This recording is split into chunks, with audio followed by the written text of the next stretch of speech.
Athena Vance, the betrayal of simplicity. A dizzying shot of Manhattan's skyline from the top of a skyscraper at night. Sound, the muffled clinking of expensive crystal and jazz music. Stop scrolling now. This is the story they tried to bury. Imagine the most glittering society gala in New York. Champagne, diamonds, power players. Now, imagine one woman, quietly watching from the shadows, about to witness the moment her entire life becomes a lie. She's pregnant, vulnerable, and believed her husband was home resting. He thought his simple wife was too naive for this world. He was wrong. Dead wrong. Because his unassuming, modest wife is actually Athena Vance, the ghost CEO who owns half of Manhattan, including the very ground he's standing on. You are about to witness the coldest corporate takedown in history. Before we dive in, smash that like button, subscribe to the channel, and tell me, what is the most shocking betrayal you've ever witnessed? Let's make this video trend. Chapter 1. The scrutiny of the chandelier. The crystal chandelier in the grand ballroom of the Plaza Hotel scattered light like frozen tears over the city's most influential figures. It was the annual gala for the Children's Health Foundation, an event of champagne smiles and silent million-dollar handshakes. But for one woman half hidden behind a marble column, the light felt like an interrogation lamp. She clutched her small, pregnant belly through the simple fabric of her dress, her heart hammering a frenzied rhythm against her ribs. She was only there to surprise her husband. But the surprise she was about to discover was entirely her own, because across the dazzling room, her beloved husband, Marcus Thorne, was wrapping his arm around another woman, his laugh shattering her world forever. He thought his pregnant wife was homesick. He had no idea she was right there, listening to every word of his treachery. Nor did he have any idea that his modest, sweet wife was Athena Vance, the ghost CEO of Ether Technologies, a woman who held the deed to half the city's real estate, including the ground beneath his feet. His betrayal wasn't just an affair. It was an unwitting declaration of corporate war. Athena felt a chill that had nothing to do with the aggressive ballroom air conditioning. She had spent the last 2 years carefully curating a life of simplicity. When she met Marcus, she was exhausted by a world where her net worth walked into the room before she did.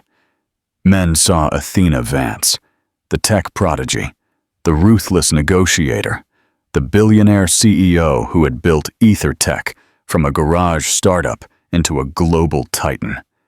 They didn't see her. So, she took a sabbatical, hid her identity, and introduced herself as a freelance graphic designer who worked from home. She wore simple clothes, drove a modest car, and rented a charming, if non-extravagant apartment in a pleasant Brooklyn Heights neighborhood. It was there she met Marcus Thorne, a handsome, ambitious project manager at a mid-level logistics firm called Nexus Logistics. He was charming, attentive, and seemed to love her for who she was. He made her feel normal, seen. Their life was a quiet canvas of domestic happiness. She cooked for him, listened to his complaints about his idiotic boss and dead-end projects, and offered unwavering support. When she discovered she was pregnant, their joy felt like the perfect final piece of the life she'd always yearned for. That night, she was supposed to be in bed with a wave of morning sickness, but she had rallied in the late afternoon and felt a surge of energy. Marcus had been so sweet, insisting she rest while he attended the gala for his company. "It's a dull networking event, my love," he had told her, kissing her forehead. "I just have to show face. I'd much rather be here with you and our little peanut." Wanting to surprise him, she slipped into a simple, elegant navy maternity dress, drove to the hotel, and slid in. Unknown to this dazzling crowd, She scanned the room, found him near the champagne fountain, looking more handsome than ever in his tuxedo. But he wasn't alone. His arm was possessively around the waist of a woman in a bright, backless red dress. Athena instantly recognized her. Veronica Solar, a junior analyst on Marcus's team, whom he'd mentioned as being aggressively ambitious. Veronica leaned in, her red-tipped hand tracing his lapel. They looked like a powerful couple, a perfect match for the opulent setting. Athena held her breath. Maybe it's just networking, she told herself, her mind scrambling for a rational explanation. He's being polite. It's an office thing. But then Veronica laughed, a sharp, tinkling sound, and tossed her head back. Marcus leaned in and kissed her. Not a courteous peck, but a slow, lingering kiss, loaded with an intimacy that hit Athena like a physical blow. The world tilted on its axis. The crowd's murmur faded into a dull roar in her ears. Immobile behind the column, she could only watch and listen as some of Marcus's colleagues joined them. "You two are brave being so public," a man named Paul chuckled, nudging Marcus.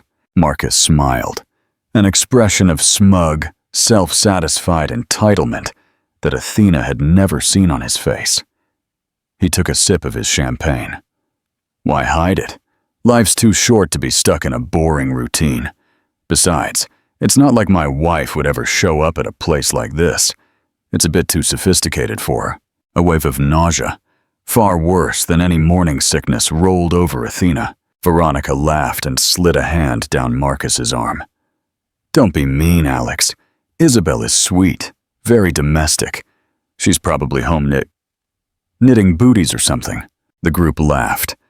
The sound was like broken glass in Athena's ears. "Sweet and boring," Marcus corrected, his voice dripping with condescension. "Honestly, guys, it was a mistake from the beginning. I needed stability then, and she was available. But a man has needs. A man with my ambition needs a partner who can keep up. Someone with fire, like Veronica." He squeezed Veronica's hip. "Plus, the pregnancy has made her so bland. All she talks about are doctor's appointments and nursery colors. It's a total passion killer." "So what's the plan?" Paul asked. "Are you going to leave her?" Marcus shrugged, the very picture of casual indifference. "After the baby's born, of course. I'm not a monster. I'll do the right thing. Set her up in a small apartment somewhere, pay some child support. She'll be fine. She's not exactly equipped for the real world, poor thing." "But my future," he said, looking at Veronica with adoration, "is with this one. She's my ticket to the top." The cruelty of his words was surgical. Every syllable was designed to diminish her, to reduce their 2 years of life and the child in her womb to a boring routine, a temporary inconvenience he had to manage. He hadn't just cheated. He had erased her. He had belittled her, and he had slandered her, all while planning her disposal. Tears sprang to Athena's eyes, hot and stinging, but beneath the soul-crushing pain, something else stirred. A cold, dormant part of her that she had locked away for 2 years began to awaken. It was the part of her that didn't cry, that didn't break. It was the part that analyzed, strategized, and executed. It was the part of her that was Athena Via in advance. She saw him not as her husband, but as a hostile asset, a liability. He spoke of ambition, of his ticket to the top. He had no idea he was talking to the woman who owned the elevator. Soundlessly, she backed away, melting into the shadows of the grand ballroom. She didn't flee. She retreated. Her exit was as quiet and unnoticed as her entrance. As she stepped out into the cool night air, the tears on her cheeks dried, replaced by an icy resolution. He wanted to discard her. He thought she was simple, unequipped for the real world. He was about to discover how real her world could be. The game had begun, and Athena Vance never ever lost. Chapter 2. The CEO's First Move. Visual. A shot of a hyper-encrypted laptop screen showing lines of code and stock tickers. Sound. The rapid, focused clicking of keys. The drive back to this Brooklyn Heights apartment was a blur of streetlights and numb disbelief. The charming 3-bedroom floor plan that had once felt like a cozy sanctuary now seemed like a film set. A flimsy facade for a life that was a total lie. She walked through the rooms, a ghost in her own home. The simplicity she had craved had been used as a weapon against her. She stood in the middle of the living room, one hand on her belly, the other clenched into a fist. The pain was a physical weight. The CEO inside her, the woman who had faced down hostile boards and corporate raiders, refused to let her shatter. Pain is a luxury you cannot afford right now. Strategy is your survival. She walked into her home office, a small room Marcus had always referred to as her little hobby space. She sat down at the sleek, minimalist desk and opened her personal laptop, a device far more powerful and encrypted than Marcus could ever imagine. With a few keystrokes, she bypassed her company's firewalls, accessing her private executive dashboard. The screen glowed with the bright logo of EtherTech, and for the first time in 2 years, Athena Vance looked upon her empire. Her first call was to the only person who knew the truth about her double life, Richard Castro, her chief operating officer and most trusted confidant. "Richard," she said, her voice firm and devoid of emotion. "Isabel, I was surprised to see your secure line active. Is everything all right?" Richard was impeccably professional, though he had respectfully advised against her social experiment. "No, Richard, nothing is all right," she said. "The experiment is over. It was a catastrophic failure." "What are your orders?" he asked simply. "I need you to do several things for me, with utmost discretion. First, a full financial report on Marcus Thorne. Not just his Nexus Logistics salary. I want to know about any personal debt, credit lines, secret accounts, everything. I want to know where every penny he has is located." "Consider it done," Richard replied without hesitation. "Second," Athena continued, her voice hardening, "the apartment on Willow Avenue. The title is held by one of our real estate holding subsidiaries, Willow Properties, correct?" "That is correct. You are the sole beneficiary." "Excellent. I want you to initiate an eviction process for the current tenants of Unit 7B. Use a standard reason. Owner reclaiming property for personal use. I want the notice served by a sheriff in exactly 72 hours. 72 hours. Understood. And the tenants are Marcus Thorne and myself," she added, the words tasting like ash. "But I will have vacated by then." "Isabel, what happened?" Richard asked, his professional tone softening with genuine concern. Athena closed her eyes. The image of Marcus, kissing Veronica Solar, burned in her mind. "He's having an affair, Richard. He paraded it at the Plaza Gala tonight. He called me boring and simple. He plans to discard me after our child is born." She recounted the conversation she'd overheard, her voice a monotone recitation of facts, stripping the words of their emotional power. "The man is a fool," Richard finally said, his voice laced with cold fury. "What else do you require?" "I'm leaving tonight. I'm coming to the city. Have my penthouse at the Ether Tower prepared. Full security detail, but keep it discreet. No one must know I'm back in the city. As of this moment, Isabel ceases to exist. I am Athena Vance again. The penthouse will be ready in an hour. Your car will be waiting in the underground garage. One last thing, Richard. I want you to start compiling a dossier on Nexus Logistics. I want their financial vulnerabilities, their key contracts, the pressure points of their executive board. I want to know everything. I have a sudden interest in their market share." A slow smile could be heard in Richard's voice. "With pleasure, Ms. Vance. Welcome back." After the call, Athena moved with silent efficiency. She packed a single bag with essentials, leaving behind the clothes, the books, the furniture, the entire set of her failed life as Isabel. She walked to the kitchen counter and deliberately placed her wedding and engagement rings in the center. A silent, glittering declaration. She did not look back. Isabel was gone. Athena was driving toward the heart of the city, not as a heartbroken wife fleeing, but as a queen returning to her throne to plan a war. Chapter 3. 72 Hours of Hell. Visual. A series of quick cuts. A credit card being rejected. A phone ringing endlessly. A stern sheriff handing over a document. Marcus Thorne stumbled home from the gala around 2 a.m., drunk on champagne and self-importance. He tiptoed into the apartment, expecting to find Isabel asleep.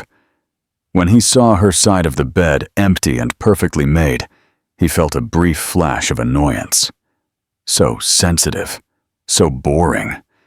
He didn't even notice the missing suitcase or the empty space in the medicine cabinet. The first hint that something was wrong came at lunchtime. He tried to buy a ridiculously expensive sandwich for himself and Veronica at a trendy deli, hoping to impress her.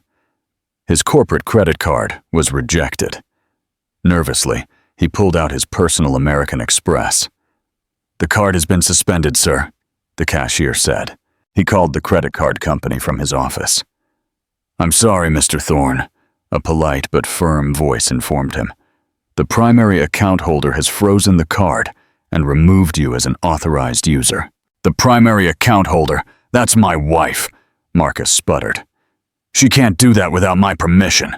"Actually, sir, according to our records, Ms. Isabel Vega is the sole primary account holder and is fully within her rights to manage the account as she sees fit." Furious, Marcus tried to call Isabel.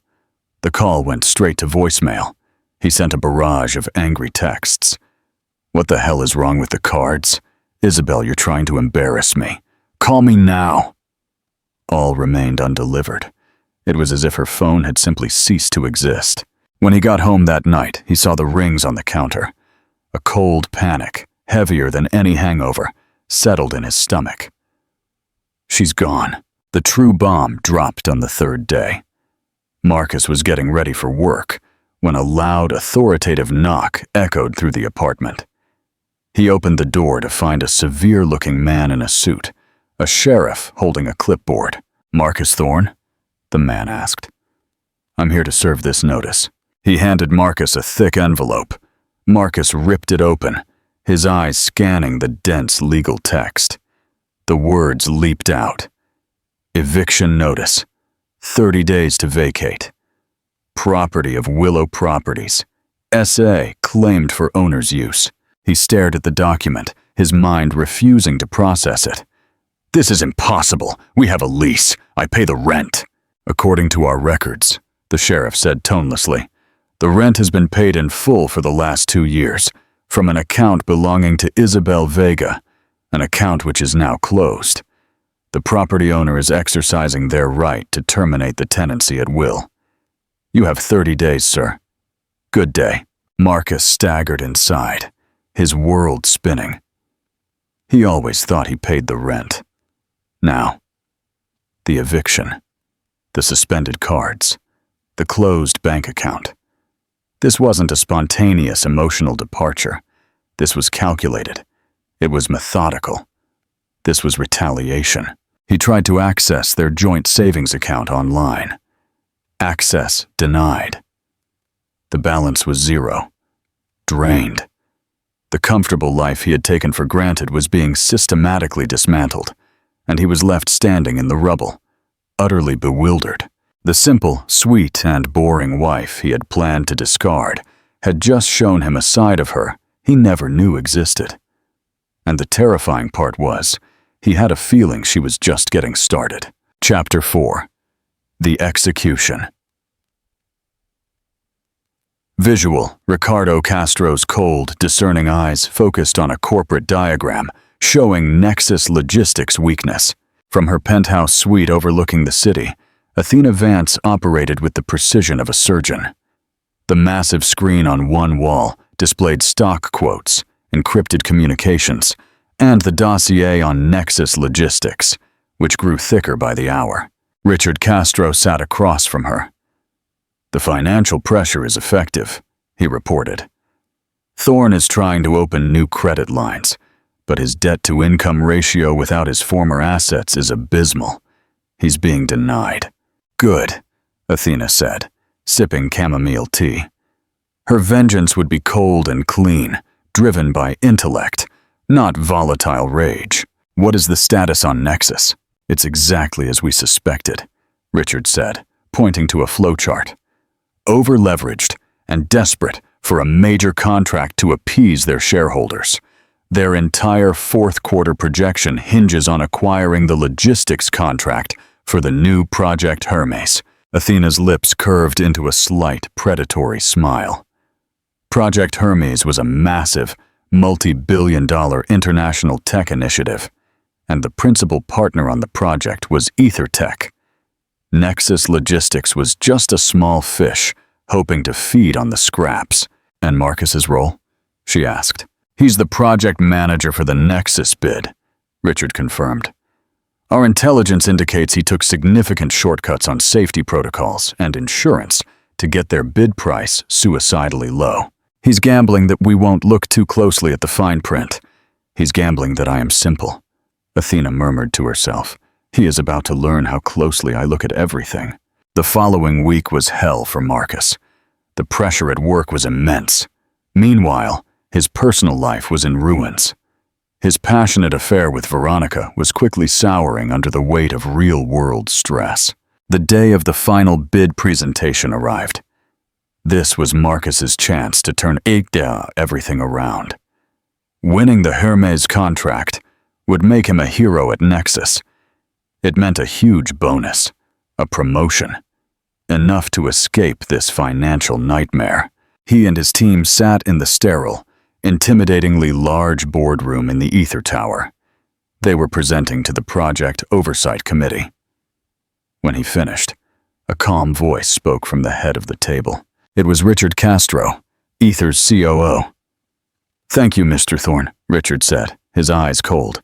"An ambitious proposal. However, we have some concerns. On page 47, you outline your insurance coverage. Our risk assessment team has noted this is woefully inadequate for a project of this scale. In fact, it barely meets the minimum legal requirement. Was this an oversight?" Marcus felt a sharp sweat break out on his forehead. "It's a preliminary figure, designed to keep the initial bid competitive. We plan to renegotiate once the contract was awarded." "So you submitted a fraudulent bid?" Richard stated, not as a question, but as a fact. The temperature in the room seemed to drop several degrees. "I wouldn't call it fraudulent," Marcus began. "Furthermore," Richard continued, ignoring him, "your proposed supply chain relies on parts from a manufacturer recently cited for extensive labor violations. Ether has a zero-tolerance policy for such partnerships. Did you conduct the due diligence, Mr. Thorne?" Marcus's throat was dry. He had outsourced the due diligence to Veronica to save time. And finally, Richard delivered the final blow. "Your timeline is aggressive because you have budgeted for only a single quality control check at the final production stage. For Project Hermes, we require a minimum of 3 at every stage. Your proposal doesn't just cut corners, it cuts the legs out from under the table and expects no one to notice." Richard leaned forward. "This bid is not only unprofessional, Mr. Thorne, it is reckless and dangerously incompetent. We are not only rejecting the Nexus bid, but we will be formally communicating our concerns about your team's professional standards to your CEO." The words hit Marcus like a freight train. He was humiliated, exposed. He had failed and brought his whole team down with him. The firing was swift and brutal. Within an hour, he was told to pack his desk. His career, the only thing he had ever valued, was completely annihilated. He knew with a sickening certainty that this was her doing. The simple, boring wife he had mocked was somehow behind this. She hadn't just taken his house and his money. She had reached into the heart of his professional life and crushed it with terrifying, invisible force. Chapter 5. The Throne of Ether. Visual. A sleek security guard escorting Marcus out of the Ether Tower, who is looking back in terror. Athena sits at the head of a massive table. In the following weeks, Marcus suffered a complete downfall. Veronica abandoned him. His social network evaporated. He was officially unemployable. He was staying in a grim, week-to-week motel room, completely stripped of his dignity. One desperate idea took root. He had to find her. He had to appeal to her. He had to remind her of the man she once loved, the father of her child. It was his only hope. He tracked the consistent common denominator, ether. He reasoned that Isabel must have had some connection, however tenuous, to the city's tech world. He walked into the gleaming ether tower, the monument to his failure, hoping to talk his way into getting some information. He approached the reception desk, trying to sound professional. The receptionist quietly typed his name into her system. A small, red flag appeared on her screen. "One moment, sir," she spoke softly into her headset. A few seconds later, she looked up. "Mr. Castro will see you. Please take the elevator to the 80th floor." Marcus was stunned. The COO? Why would the COO agree to see him? A flicker of hope ignited. Perhaps this was a chance to apologize, to plead his case, to somehow save his career. The elevator doors opened directly into a vast, minimalist reception area outside the executive suites. Richard Castro was waiting. "Mr. Thorne," Richard said, his expression unreadable. "Thank you for coming. We have some final paperwork regarding the Nexus bid that requires your attention. Follow me." He led Marcus not to an office, but to a massive boardroom. The room was dominated by a colossal mahogany table and a floor-to-ceiling window that offered a god's-eye view of the entire city. The men and women already seated around the table were impeccably dressed and radiated immense power. These were the executive leads of EtherTech. Marcus sat down, hands sweating. He felt like a prisoner in the dock. "As you know," Richard began, standing at the head of the table, "Ether was deeply disappointed by your team's professional conduct. Before we close this matter, our board had some final questions." Just then, the main doors of the boardroom hissed open. A woman entered. She was dressed in a tailored dark gray power suit that accentuated her confident posture and her now very prominent baby bump. Her hair was pulled back in a sleek, neat bun. Her face was the same, yet completely different. The soft, gentle features he knew were now imbued with unyielding confidence and icy authority.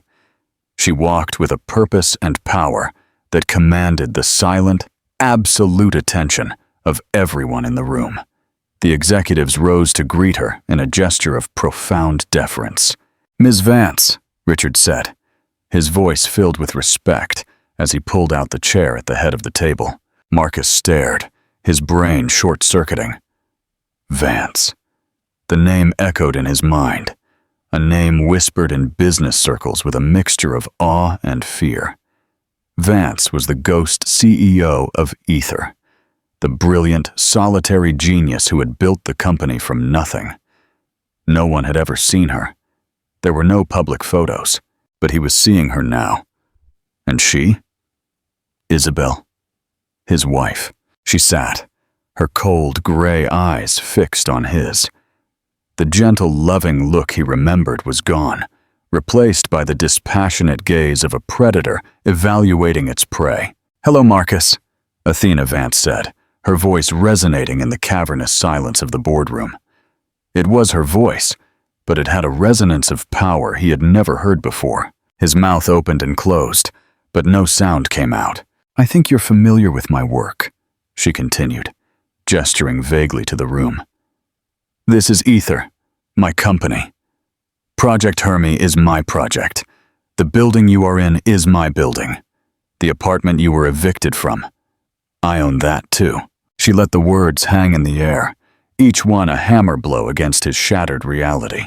"You told your friends I was simple," she said, her voice dangerously quiet. "That I wasn't equipped for the real world. You spoke of ambition, of needing a partner who could keep up. You wanted a ticket to the top." She leaned forward slightly, her gaze pinning him to his chair. "Marcus, you were sleeping next to the top. You just weren't smart enough to realize it." A choked, strangled sound escaped his lips. "Were you worried about passion killers?" she continued, her voice devoid of any emotion, save for chilling coldness. "Let me tell you what truly kills passion. It's not a conversation about nursery colors. It's contempt. It's betrayal.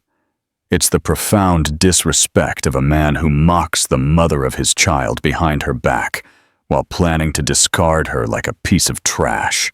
She stood and walked slowly around the table until she stood directly behind him. "You wanted to know why your life fell apart," she whispered, her voice right next to his ear. "It wasn't bad luck. It wasn't corporate folly. It was me. I took your credit. I took your house. I took your career. And I took your reputation. I did it all without raising my voice, without sending a single angry text message. I did it with a few phone calls from the hobby room you so generously allowed me." She walked back to the head of the table. "This is the real world, Marcus. And in this world, actions have consequences. You have no money, no career, and no future in this city. You are nothing." She placed a hand on her stomach. "As for this child," she said, her voice softening for a moment before hardening into pure steel. "You will have no part in their life. You will not see them. You will not know them. My lawyers will be in contact regarding the formal termination of your parental rights, which I expect you to sign without contest. You are not a father. You are only a lesson my child will one day learn." She looked at Richard. "Richard, please have security escort Mr. Thorne out of my building. He is no longer welcome here." Marcus finally found his voice, a pathetic, broken babble. "Athena, please, I didn't know. I'm sorry. I love you." Athena Vance looked at him one last time, and for a split second, he saw a flash of the woman he married, a sliver of pain and loss.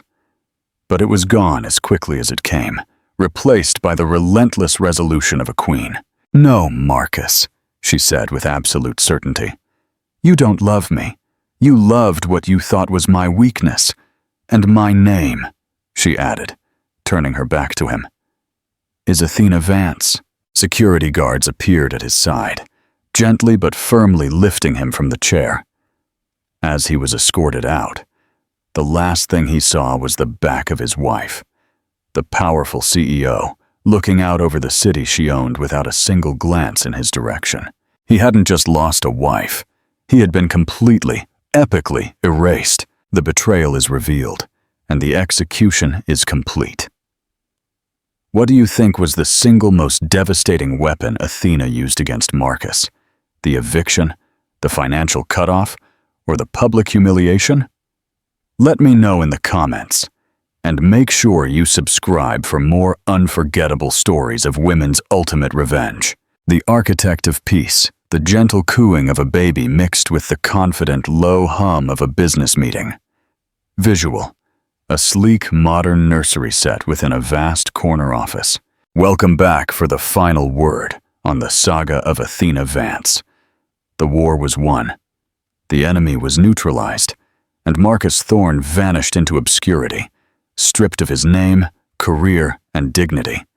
Now, Athena must turn her focus from revenge to the construction of a lasting peace for herself and her child. 1. The quiet reconstruction. The months following the unveiling were a period of focused, quiet reconstruction for Athena.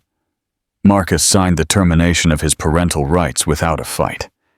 He was a non-entity, a footnote in a story that was no longer about him. Athena, however, flourished. Embracing her identity as Athena Vance once more, she emerged from her self-imposed public exile. The business world was stunned by the revelation of the face behind Ether Tech. She gave one, and only one, interview, speaking brilliantly about the future of technology, ethical corporate governance, and her vision for Ether. She announced a new philanthropic endeavor, born from the ashes of her personal pain. The Vance Foundation for Single Parents, a charity dedicated to providing financial, educational, and emotional scaffolding to single mothers and fathers, giving them the resources to build secure futures for their children. She became an icon, not just for her business acumen, but for her quiet strength. 2. The birth of the legacy. 2 months later, Athena gave birth to a healthy baby girl, whom she named Alara. Holding her daughter in the quiet hospital room, gazing at her small, trusting face, Athena felt a sense of peace that vengeance had never provided. Revenge had been a necessary act of cleansing, of reclaiming her power and securing their future. It was the closure of a painful chapter, but Alara was the beginning of a new book, filled with hope and unconditional love. Her life was no longer divided. She was both CEO and mother. She brought Alara to the office. The baby slept soundly in a bassinet in the corner of her vast office while she presided over board meetings. She negotiated multi-billion-dollar deals while gently rocking her daughter with her foot. She proved that a woman's power was not a zero-sum game. Her strength as a mother fueled her wisdom as a leader, and her decisiveness in business made her a fiercely protective parent. Richard Castro became a doting grandfather figure to Alara, often seen bouncing the baby on his knee while discussing quarterly projections with Athena. The cold, sterile penthouse transformed into a warm, loving home, complete with baby toys nestled alongside stock reports. 3. The true view from the top. Athena had sought simplicity and found betrayal. She was forced to reclaim her power, and, in doing so, she found a newer, more authentic version of herself. She learned that she didn't need to hide one part of her identity to nurture another. She could be Athena Vance, the industry titan, and she could be Athena, Alara's mother. They were one and the same. Gazing out of the vast window of her office one night, with Alara sleeping peacefully in her arms, Athena Vance contemplated the sparkling lights of Manhattan. It was her kingdom. But her empire was no longer just the glass and steel towers of Ether. It was the small, warm weight in her arms, the steady beat of her daughter's heart against hers. She had faced the ultimate betrayal, and had not only survived, but had built a better, stronger world from the ruins. And in this new world, she and her daughter were safe. They were powerful, and they were free. This is the incredible story of Athena Vance. It is a story of devastating betrayal, but more importantly, it is a powerful reminder that one's worth should never be determined by the opinions of others. Marcus only saw a simple, boring wife, but the queen standing before him was the one who finally engineered her perfect future. What is the most lasting lesson you took from Athena's story of resilience? Share your thoughts in the comments below. And if this final chapter of justice and redemption moved you, smash that like button and subscribe to the channel. The Architect of Peace, open ending. The subtle chime of the elevator in a massive modern office building. Visual, a figure in a dark suit ascending, their face obscured by shadow. Welcome back for a final twist to the saga of Athena Vance. The war was won, Marcus was gone, and Athena successfully built a protective fortress around her daughter, Alara. But even in victory, power carries a cost, and the consequences of absolute control are often unforeseen. 1. The chink in the armor. 2 years after the birth of Alara, Athena Vance was at the height of her power, a revered icon of integrity and business genius. One evening, Richard Castro brought her a final, unsettling report. The subject was mundane, a small, aggressive tech startup in Silicon Valley, making waves with a new, disruptive encryption platform. The company is called Erebus Systems, Richard reported, his tone unusually cautious. They're too aggressive, too smart, and they seem to anticipate our moves before we make them. Their founder is completely anonymous. No public photos, no interviews. They operate like a ghost. Athena leaned forward, her CEO instincts piqued. An amateur trying to copy my playbook? Richard shook his head. No, Ms. Vance. The tactics are too familiar. They're surgical. They're using old code exploits that only we knew about. Code that existed before you locked down Ether. Athena felt a sudden chill, a flicker of suspicion so cold it cut through her professional calm.